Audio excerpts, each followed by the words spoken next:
दोस्तों नमस्कार। आशा है कि आप अच्छे होंगे। मेरा नाम है विजय कुमार पाल, मैं हूँ एक लेखक। ये मेरी किताब है blender of ब्लेसफेमी bye Vijay Kumar Pal. आप इसको अस्तित्व प्रकाशन बिलासपुर से खरीद सकते हैं। ये अमेज़ॉन फ्लिपकार्ट पर भी उपलब्ध है। दूसरी किताब है लेमेंट of Sinjar bye Vijay Kumar Pal. इसको आप शाश्वत पब्लिकेशन बिलासपुर से खरीद सकते हैं और अमेज़ॉन फ्लिपकार्ट से भी खरीद सकते हैं। तो दोस्तों किताबें तो हम बहुत सारी लिख चुके हैं। Lost paradise Kashmir bye Vijay Kumar Pal, इसको रुद्रा पब्लिकेशन बिलासपुर से आप खरीद सकते हैं। इसी तरह डिस्क्रिमिनेट इन हिंदू मेरी सबसे ज़्यादा बिकने वाली किताब बाय विजय कुमार पाल, इसको आप अमेज़ॉन फ्लिपकार्ट पर खरीद सकते हैं और ये शाश्वत पब्लिकेशन बिलासपुर पर छपी है। इस तरह ये 2 किताबें 3 किताबें हैं, बाकी सारी किताबें आपको जब आप सर्च करेंगे तो मिल जाएंगी। तो दोस्तों आज हमारा जो विषय है वो है कि महात्मा गांधी ने जो पंक्तियां जो फ्रॉड फैलाया अपने भजन के द्वारा, उस फ्रॉड के बारे में हम चर्चा करेंगे। किस तरह महात्मा गांधी इस्लाम के बारे में ABCD नहीं जानते थे, उनके नील नॉलेज थी। अगर उन्होंने कुरान को पढ़ा है और उसके बाद भी इस तरह की बातें कर रहे थे तो इसका मतलब वो जानबूझकर हिंदुओं को बेवकूफ़ बना रहे थे। और अगर उनको इस्लाम की अगर तारीफ़ कर रहे थे तो इसका मतलब 2 ही बातें थी, या तो इस्लाम को पढ़ा नहीं था, या वो मुसलमानों का खैरख्वाह बनना चाहते थे, झूठ बोलना चाहते थे, या तो वो झूठे थे या धूर्त थे या इनोसेंट थे। अब जिसने वकालत की हो उतना इनोसेंट तो हो नहीं सकता कि उसने कुरान को ना पढ़ा हो। धूर्त ज़रूर हो सकता है अगर वो ये झूठ बोल रहा है कि ईश्वर अल्लाह तेरा ही नाम, सबको सन्मति दे भगवान। तो पहले तो हम पूरा भजन पढ़ाते हैं आपको। जो असली भजन है वो क्या है? रघुपति राघव राजा राम, पतित पावन सीताराम, सुंदर विग्रह मेघ श्याम, गंगा तुलसी शालिग्राम। और आगे क्या है? ये है इसका हाजा। और रघुपति राघव राजा राम, पतित पावन सीताराम, भद्रगिरीश्वर सीताराम, भगत जन प्रिय सीताराम। रघुपति राघव राजा राम, पतित पावन सीताराम, जानकी रमण सीताराम, जय जय राघव सीताराम। रघुपति राघव राजा राम, पतित पावन सीताराम, रघुपति राघव राजा राम, पतित पावन सीताराम, रघुपति राघव राजा राम, पतित पावन सीताराम। तो दोस्तों इसमें कहीं भी ईश्वर और अल्लाह का जिक्र इस भजन में नहीं था, लेकिन महात्मा गांधी ने अपनी विकृत मानसिकता के फलस्वरूप ये जुमला जोड़ दिया कि रघुपति राघव राजा राम, पतित पावन सीताराम, ईश्वर अल्लाह तेरे ही नाम, सबको सन्मति दे भगवान। तो दोस्तों पहली बात तो ये है, ईश्वर और अल्लाह में बहुत बड़ा अंतर है। मैं ये मानता हूँ ये हमारी फैलेसी, ये हमारी कल्पना है। मुसलमान ये मानते हैं कि अल्लाह ने दुनिया बनाई, और हिंदू मानते हैं ईश्वर ने दुनिया बनाई, और क्रिश्चियन मानते हैं यहोवा या याहवे। यहूदी और क्रिश्चियन मानते हैं यहोवा या याहवे ने दुनिया बनाई। तो ये हमारी परिकल्पनाएं हैं, ये हमारी हाइपोथेसिस हैं। अगर हम इनको कल्पना ना मानकर ये माने कि ये सच्चे लोग हैं, दुनिया के क्रिएटर हैं, वैसे मेरा पर्सनल मानना है कि दुनिया का क्रिएटर तो एक ऑटोनोमस है, जिसको हम अभी तक अप्रूव भी नहीं कर सकते हैं, डिसअप्रूव भी नहीं कर सकते हैं, लेकिन जो हमारा नेचर है इसको हम अप्रूव कर सकते हैं। ये ऑटोमेटिक जो प्रोसेस है, पेड़ पौधे फल, सूर्य की गति, पृथ्वी की गति, सोलर सिस्टम, गैलेक्सीज, आकाश गंगा जिनको हम कहते हैं, जो हमारी मिल्की वे है, सोलर सिस्टम, एक्लिप्स, चंद्रमा ग्रहण और सूर्य ग्रहण, ये सब नेचुरल प्रोसेस है। पौधे कार्बन डाइऑक्साइड निकालते हैं रात में जब रेस्पिरेशन करते हैं, भोजन बनाते हैं, और दिन में पौधे अपना भोजन बनाते हैं जब हमारी निकली हुई कार्बन डाइऑक्साइड को लेकर उससे ऑक्सीडेशन होता है और भोजन बनाते हैं, ग्लूकोज होता है। तो 6CO2+। अब ये तो बहुत सारी केमिस्ट्री मैंने BSc तक पढ़ी है, लेकिन ये चीज़ें बताने का कोई फ़ायदा नहीं है। तो ये सारा सतत प्रोसेस अपने आप चलता रहता है। अब सवाल ये है, कुरान का अल्लाह, अब ये हमारी कल्पना को छोड़ दो। एक बार को मुसलमान भाई कहते हैं कि हमारा अल्लाह ने बनाया है, और हिंदू भाई कहते हैं ये ईश्वर ने बनाया है। अब मैं तो नेचर को ईश्वर मानता हूँ। अब इन दोनों की तुलनाएं करें कि जो महात्मा गांधी ने ईश्वर अल्लाह को एक ही नाम बताया, वो कितनी उनकी मूर्खता थी, व्यवस्था थी या धूर्तता थी। इस कसौटी के पैमाने पर महात्मा गांधी को रख सकते हैं। महात्मा गांधी को मूर्ख तो हम मान नहीं सकते, क्योंकि वो स्वतः ज्ञान, उन्होंने कहा कि हमने कुरान को पढ़ा है, इस्लाम को जाना है। तो वो धूर्त तो थे, क्योंकि इस तरह की धूर्तता अगर कोई व्यक्ति करता है, सब कुछ जानते बूझते हुए भी जो थूक सामने निकलता है, मक्खी को निकल लेता है चाय की को, इसी को हम धूर्तता कहते हैं। तो महात्मा गांधी बहुत स्वार्थी किस्म के इंसान, जिन्होंने सिर्फ नेहरू परिवार को आगे बढ़ाने के लिए ऐसी ऐसी उपमाएं गढ़ी हिंदू मुस्लिम एकता के नाम पर। आइए तुलना करते हैं। महात्मा गांधी कोई लीजेंड नहीं है, महात्मा गांधी कोई विद्वान नहीं है। स्टालिन की भी मूर्तियां गिराई गई हैं।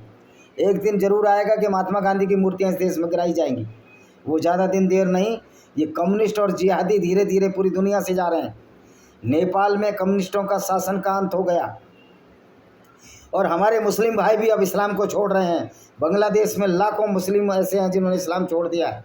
तो जिस दिन जिहादी और कम्युनिस्ट ख़त्म हो जाएंगे, महात्मा गांधी की ऑटोमेटिक छवि ख़त्म हो जाएगी और उनकी मूर्तियों को पूजने वाला कोई नहीं रहेगा। वैसे भी तो हम तो उनकी मूर्तियों को पूजने से रहे। तो दोस्तों, आज फिर तुलना पर आते हैं कि ईश्वर और अल्लाह में क्या फ़र्क है। हम ये यहाँ कंसेप्ट करते हैं, ये हमारा अभिमत है हिंदुओं का, मेरा नहीं पर्सनल, हिंदुओं का और मुसलमानों का, कि एक ने दुनिया, एक अल्लाह ने बनाई है, एक ईश्वर ने बनाई है, यानी दोनों अलग अलग हैं। तो महात्मा गांधी ने ये साबित करने की कोशिश की कि दुनिया का सृजनकर्ता एक है। तो महात्मा गांधी ना उसको डिसअप्रूव कर पाए ना अप्रूव कर पाए, जिस तरह हम आज अप्रूव और डिसअप्रूव नहीं कर पा रहे। तो बनाने वाला कौन है? लेकिन नेचर सबको दिखती है, तो हम नेचर को ही आमने सामने रख कर ये बात करते हैं। जो कुरान का अल्लाह है वो तो नफ़रत फैलाता है। कुरान का अल्लाह तो पूरी दुनिया को दो हिस्सों में बांटने की साजिश रचता है। कुरान का अल्लाह तो गैर मुस्लिमों के खिलाफ साजिश रचता है। और कुरान का अल्लाह तो दावा करता है कि मैंने पूरी दुनिया बनाई है, फिर पूरी दुनिया को दो हिस्सों में क्यों बांटता है? ये आपका सोचने और समझने का विषय है। हमने पुराने अपने वीडियोज़ पर आपको ये बताया है कि ये सब मोहम्मद की सोची समझी चाल थी, जिसने झूठे अल्लाह के नाम पर ये प्रपंच फैलाया जिसको हम इस्लाम कहते हैं। तो कुरान का अल्लाह तो चैप्टर 9 आयत नंबर 5 में कहता है, क्योंकि ये माना जाता है कि जो कुरान का अल्लाह है वो जिब्रील फरिश्ता, जो कि वास्तव में गैब्रियल फरिश्ता था यहूदियों का और ईसाइयों के ओल्ड टेस्टामेंट बाइबिल का और तोरा का, उसको मोहम्मद ने बड़ी चालाकी से यूज किया। गैब्रियल को जिब्रील बना दिया, जबकि इस्लाम का कोई फरिश्ता जिब्रील नहीं है, ये तो यहूदियों का फरिश्ता था। यहूदियों से बाद में ईसाइयों ने चोरी किया, उसके बाद मोहम्मद ने चोरी किया। तो जिब्रील फरिश्ता जो आयतें लाता था वही तो अल्लाह का पैगाम है। तो इस जिब्रील के फरिश्ते पैगाम को हम कुरान के नाम से जानते हैं। वो ईश्वर की वाणी नहीं हो सकती, वो अल्लाह की वाणी हो सकती है, क्योंकि कुरान जो नफ़रत फैलाती है वो अल्लाह की वाणी नहीं, अल्लाह की ही वाणी है। ईश्वर तो नफ़रत नहीं फैलाता। तो दोस्तों, मैं पूछना चाहता हूँ कि ऐसी आयतें कुरान के अल्लाह ने भेजी, चैप्टर 9 की 5, जब रमज़ान के पवित्र महीने बीत जाएं तो गैर मुस्लिमों को कत्ल करो, उनको जहाँ पाओ कत्ल करो, उनकी घात लगा कर बैठो। अगर वो इस्लाम कबूल कर लें तो उनको छोड़ दो, ज़कात दे दें, जो चैरिटी होती है 10% या जो भी कमाई का हिस्सा जो मुसलमान देते हैं, तो निश्चय ये अल्लाह बड़ा दयावान है। तो ये आपका अल्लाह जब दयावान है, जब आप इस्लाम में आ जाओ। लेकिन सनातन वैदिक धर्म में जो अल्लाह की कॉन्सेप्ट की गई है, अल्लाह नहीं, जो ईश्वर की कॉन्सेप्ट की गई है, वो तो ये कहते हैं कि वसुदेव कुटुम्बकम, सारा संसार ही हमारा परिवार है। जबकि कुरान का अल्लाह कहता है सिर्फ मुस्लिम ही हमारा परिवार है, जो ईमान वाला है, जो अल्लाह, कुरान, मोहम्मद, कुरान, मिखाइल और जिब्राइल, ये दोनों फरिश्ते यहूदियों के हैं, जिनको माइकल और गैब्रियल कहा जाता है हिब्रू भाषा में, ना माने वो काफिर है और कत्ल करने योग्य है। कुरान का अल्लाह तो कहता है जो मूर्ति पूजक हैं, मुशरिक हैं, गंदे हैं, नजस हैं, पोटी जितने गंदे हैं, उनसे दोस्ती नहीं न करो, बल्कि उनसे हमेशा शत्रुता रखो और उनको जहाँ पाओ कत्ल करो। ये कुरान का अल्लाह 5:33 में भी यही कहता है कि गैर मुस्लिमों के हाथ पैर विपरीत दिशा में काट दो। यदि दायां हाथ काटना है तो बायां पैर काटो, अगर बायां हाथ काटना है तो दायां पैर काट दो, और या उनको उस देश से निकाल दो या फिर उनका कत्ल कर दो, क्योंकि ये पूरी दुनिया तो अल्लाह के बंदों मुस्लिमों के लिए है।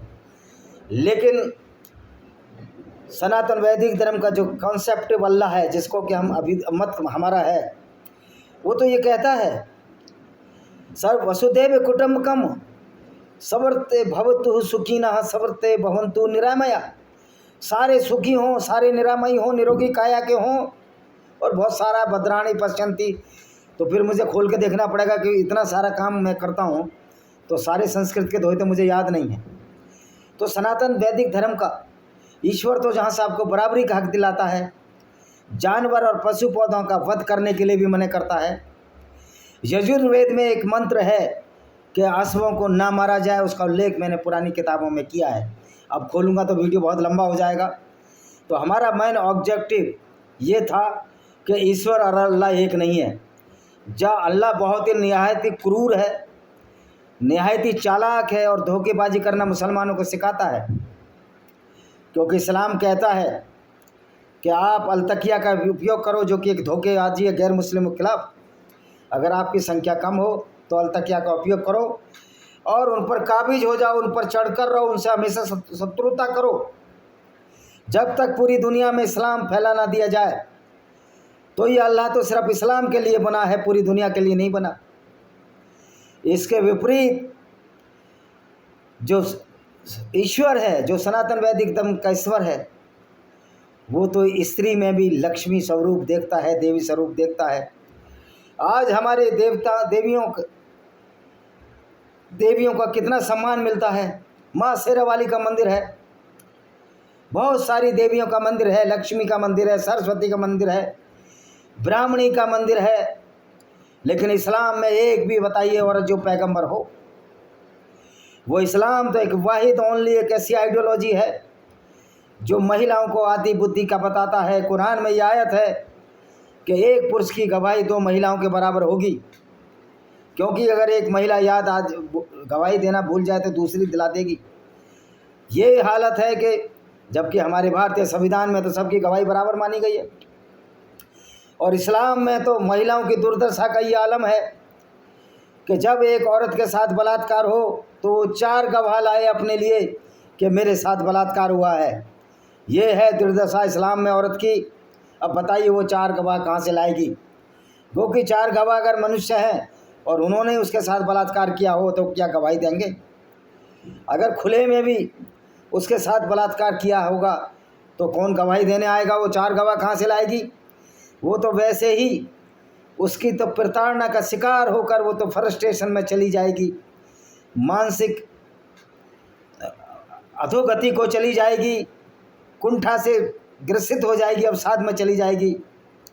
ये वो वाहिद इस्लाम की आइडियोलॉजी है जो ये कहती है कि जब मोहम्मद नरक में की यात्रा पर, मेराज की यात्रा पर गए, अल-इसरा मतलब रात की यात्रा में गए मेराज में, तो वहाँ उन्होंने नरक में औरतों को ही देखा। मैं मोहम्मद और उसके फॉलोवर से पूछना चाहता हूँ, मोहम्मद तो अब जिंदा नहीं है, कि क़यामत से पहले सारे मुर्दे कैसे जी उठे और औरतें कैसे जहन्नुम में चली गईं?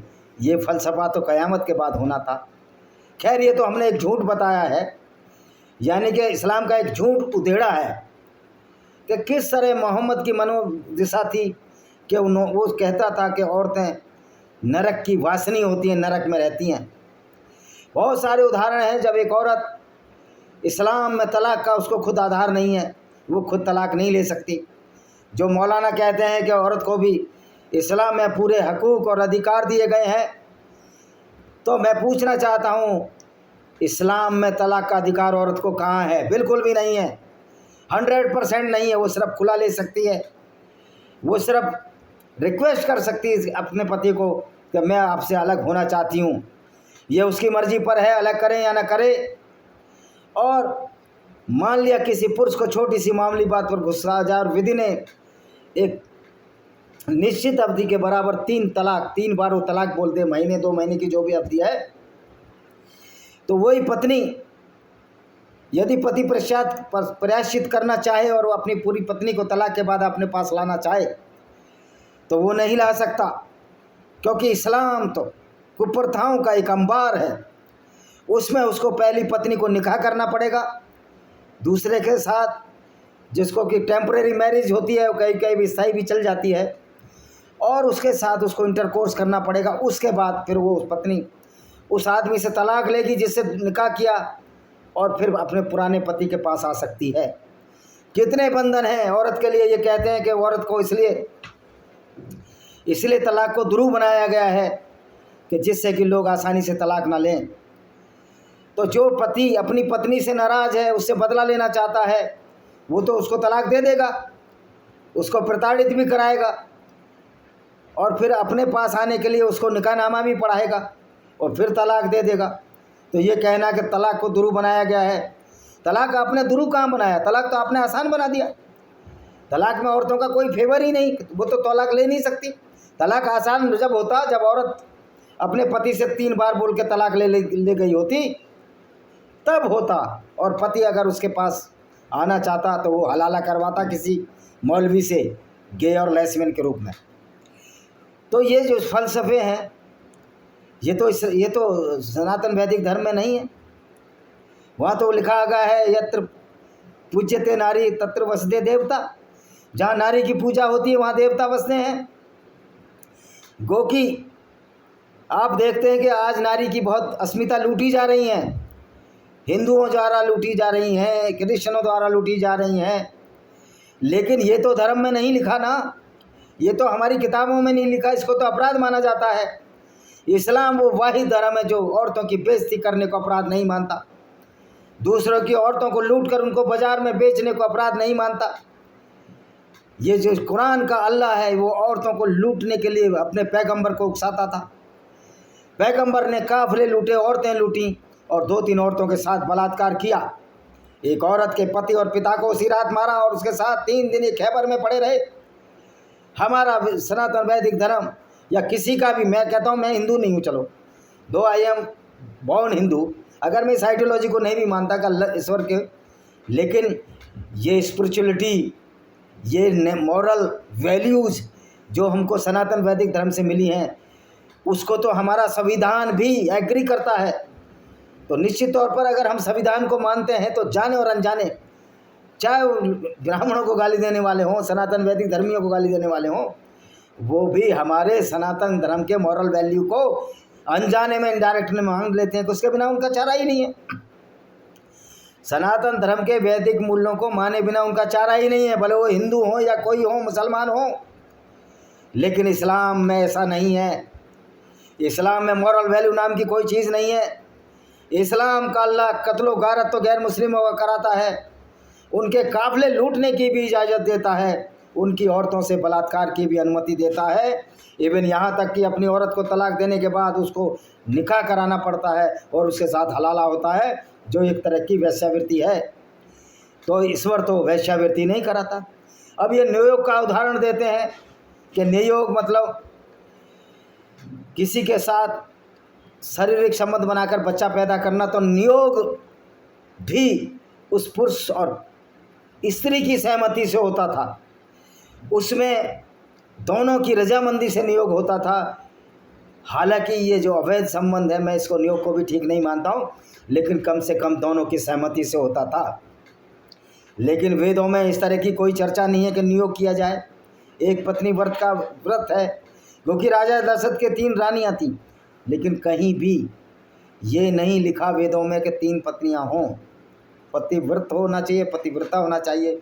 राजा दशरथ एक राजा थे, उनका सनातन वैदिक धर्म में जन्म होना अवश्य है, लेकिन उनकी मॉरल वैल्यू को हमारे वेद और किताबें परिभाषित नहीं करती हैं, उनको सर्टिफाइड नहीं करती हैं, मीन्स वो चीज़ भी वेदों के खिलाफ थी जो राजा दशरथ ने की।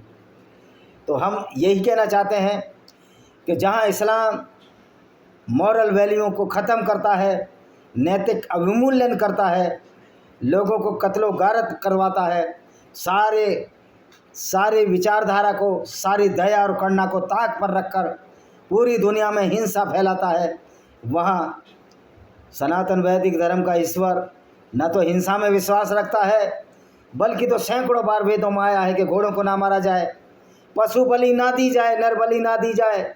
वो कि बहुत से मंदिरों में जो नर बलि दी जाती थी, जो पशु बलि दी जाती है, बहुत सारे लोग के ये उन बलियों पर रोक लगाई गई है। कामाख्या मंदिर की बलि पर रोक लगा दी गई है जो गुवाहाटी में है। चंद्रहासिनी देवी जो रायगढ़ में, जांजगीर डिस्ट्रिक्ट में शायद पड़ती है, लेकिन रायगढ़ होकर जाना पड़ता है। मैं खुद गया हूँ, रायगढ़ पोस्टिंग हुई छत्तीसगढ़ में, वहाँ भी बलि प्रथा पर रोक लगाई है। और जो कहते हैं कि बलि प्रथा जसपुर मंदिर में होती थी, एक झटके में भैंसे को काट दिया जाता था जसपुर राज परिवार द्वारा, तो ये भी बुरा न माने एक राक्षसी करते हैं जिस पर रोक लग गई है। क्योंकि इस्लाम में लोगों को कत्ल करने, बलि देने, पशु की बलि देने को अपराध नहीं माना जाता, लेकिन सनातन वैदिक धर्म में किसी भी को दुख देना, उसका कत्ल करना एक गंभीर अपराध माना जाता है। सनातन धर्म में वे देवदासी प्रथा भी नहीं थी, वेश्यावृत्ति का रूप नहीं था जो मंदिर की सेवा करने जाएं। हालांकि वेदों में इसका कोई उल्लेख नहीं है, बहुत बाद में, लेकिन इस्लाम तो कोरी वेश्यावृत्ति करता है। इस्लाम तो कोरी वेश्यावृत्ति करवाता है मुता और मिसियार के नाम पर। हालांकि मुता अब सुन्नियों में ख़त्म हो चुका है, लेकिन मोहम्मद के ज़माने में था कॉन्ट्रैक्ट मैरिज, जो पाकिस्तान में सैकड़ों मुता और मिसियार केंद्र खुल गए हैं। मुता सियाओं में और मुसियार विवाह इसमें सुन्नियों वाला ख़त्म हो चुका है। कॉन्ट्रैक्ट मैरिज भी एक तरह की वेश्यावृत्ति है। तो इस्लाम तो खुलेआम वेश्यावृत्ति को आगे बढ़ाता है। अगर गैर मुस्लिम औरत है, वो आपकी दासी और रखैल हो सकती है, उसको बाज़ारों में बेचा जा सकता है, जिस तरह इनके पैगंबरों ने बनु कुरैज़ा की यहूदी औरतों को बाज़ार में बेचा। इनके चैप्टर 83 अध्याय 83 सीरत रसूलुल्लाह इब्ने इसाक ने जो लिखी और बड़ी अथेंटिक बुक है, जो मोहम्मद के 68 साल बाद पैदा हुए थे, उसके अध्याय 83 पेज नंबर 465 पर साफ लिखा है कि मोहम्मद ने बनु कुरैज़ा यहूदी औरतों को लूटा और उनको नजद जो हाईलैंड ऑफ अरब है उसमें बेच दिया। लेकिन ये सनातन वैदिक धर्म का अल्लाह तो ऐसे कुकर्म को नहीं उकसाता है। उसमें तो सैकड़ों वेद हैं, वेदों में मंत्र हैं कि जहाँ नारी की पूजा होती है वहाँ देवता बसते हैं। और आज बहुत सारी देवियाँ हमारी नारी स्वरूपा हैं। क्या इस्लाम में कोई भी एक ऐसा पैगंबर बता दो जो नारी हो? क्योंकि नारी की तो इज्जत इस्लाम में है ही नहीं। मोहम्मद जब एक बार मदीना की गली में गप हाँक रहे थे, इन्होंने एक स्त्री को जाते देखा, इनकी काम वासना जाग उठी। ये तुरंत अपनी पत्नी जैनब, जो कि पहले इनकी पुत्रवधू थी, जिसको इन्होंने नंगा देख लिया था, अपने साथ शादी कर ली, मैंने वीडियो में डाल चुका हूँ मैं, उसके साथ इन्होंने इंटरकोर्स किया और बाहर आकर फिर मदीना में कहने लगे ये औरत टेढ़ी चाल, टेढ़ी पसली वाली है, इसलिए आदमी का मन भ्रमित कर देती थी। और एक तब तो रसूलुल्लाह कहते थे मोहम्मद साहब नजरें नीचे रखो, इन्होंने औरत को क्यों देखा? तो ये जो कुरान है और इस्लाम ऐसी विरोधाभासों से भरा पड़ा है।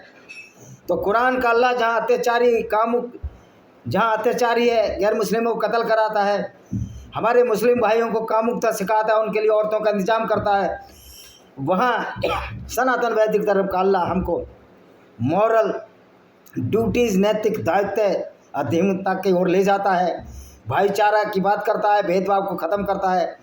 जो ये भाईचारा, जो हिंदू में वर्ण व्यवस्था की बात करते हैं, ये आर्यों ने जो वर्ण व्यवस्था लाई, इसमें तो जन्म का आधार पर कोई ऊंच नीच नहीं था। फिर भी मैं इस वर्ण व्यवस्था को कंडेम करता हूँ। नहीं चाहिए हमें ऐसी वर्ण व्यवस्था। जो एक कम पढ़े लिखा आदमी उसको आप शूद्र घोषित कर दो, इस वर्ण व्यवस्था को भी मैं खारिज करता हूँ। चाहे किसी ने भी ईजाद की गई, कोई वेद भी मनुष्यों द्वारा लिखे गए हैं, गलतियाँ स्वाभाविक हैं, लेकिन जन्म के आधार पर ऊंच नीच का आधार जो इन लोगों ने बनाया, वो उससे भी बड़े राक्षस महाराक्षस। तो मेरा ये कहना है कि कुरान के अल्लाह में और सनातन वैदिक धर्म के अल्लाह में ज़मीन आसमान का फ़र्क है। एक अल्लाह जहाँ सर्वाधिक क्रूर, अत्याचारी और गैर मुस्लिम औरतों की इज्जत लुटवाने के लिए पैगंबर उसके साथियों को उकसाता है, वहीं सनातन वैदिक धर्म का ईश्वर ये कहता है यत्र पूजते यत्र पूजते नारी तत्र पूजते वसुदेव देवता। जब नारी की पूजा आती है और देवता होता है। और वसुदेव कुटुंबकम, पूरा संसार ही जब हमारा परिवार है तो फिर नफरत कहाँ हुई सनातन वैदिक धर्म में। और जो नफरत कहीं भरी गई बार की किताबों में, जो इनके बहुत सारी किताबें रामचरितमानस जैसी किताबों में, तो उसका कहना ये है कि जो है इसको कोई ऑथेंटिक रामचरितमानस कोई सनातन वैदिक धर्म का कोई ग्रंथ नहीं है। ये तो उसकी तुलसीदास की लिखी हुई रामायण है जिसको रामचरितमानस कहते हैं। उन्होंने खुद बोला मैं तो स्वांत सुखाए लिखी है। तो स्वांत सुखाए लिखने में बहुत सारी उस समय की जो मानसिकता थी मध्ययुगीन भारत की, जो ब्राह्मणवादी मानसिकता थी, जो विकृत रूप ले चुकी थी जातिवाद के नाम से, उसमें तुलसीदास का अक्स परिलक्षित होता है, परछाई परिलक्षित होती है। इसी के साथ मैं इस वीडियो को विराम देता हूँ। तो मैंने ये सिद्ध कर दिया कि महात्मा गांधी को ABCD नहीं आती थी और महात्मा गांधी ईश्वर अल्लाह तेरो ही नाम की जो कविता लिखी वो इनकी धूर्तता मूर्खता का क्या किसका प्रतीक है ये आप खुद समझ सकते हो। इसी के साथ मैं इस वीडियो को विराम देता हूँ। वंदे मातरम, जय हिंद, आपका दिन शुभ हो।